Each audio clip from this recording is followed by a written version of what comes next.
درود و مهر همراهان گرامی. چرا ما اینجاییم؟ شما حتما از خودتون پرسیدین که اصلا چرا من به دنیا آمدم؟ اگر از دیدگاه معنوی به موضوع نگاه کنیم، شاید هیچ کدوم از ما اتفاقی اینجا نباشیم. شاید قبل از اینکه وارد زندگی بشیم، هر کدوم هدفهایی برای خودمون انتخاب کردیم. هدفهایی مثل رشد آگاهی، شناخت عمیق‌تر خودمون، تجربه عشق، تنهایی، شکست، موفقیت.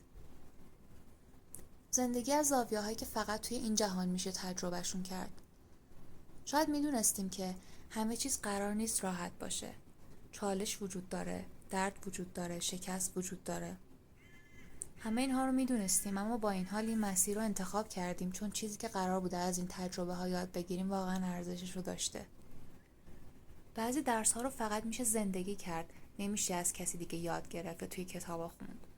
اگر هیچ چالشی وجود نداشت، شاید هیچ رشدی هم وجود نداشت. هیچ فرصتی برای قوی تر شدن، آگاه تر شدن و شناخت عمیق تر خودمون نداشتیم. شاید به همین دلیله که هدف اصلی زندگی فقط موفق شدن، پول درآوردن و رسیدن به جایگاه اجتماعی نباشه. شاید مهمترین هدف اینه که یادمون بیاد واقعا کی هستیم. نه اون کسی که از کودکی یاد گرفته برای جلب رضایت دیگران زندگی کنه، نه کسی که مدام خودش رو با بقیه مقایسه میکنه، نه کسی که از ترس قضاوت شخصیت واقعی خودش رو پنهان میکنه، بلکه کسی که در عمیق‌ترین لایه‌های وجودش آزاد و اصیل و واقعیه. شاید تمام تجربه‌های این زندگی با تمام سختی‌ها و زیبایی‌هاش فقط برای این باشه که کم کم به همون جوهره واقعی خودمون برگردیم. و وقتی که خود واقعیمون رو پیدا کردیم، شجاعت این رو داشته باشیم که همون انسان باشیم، نه نسخه که دیگران از ما انتظار دارن.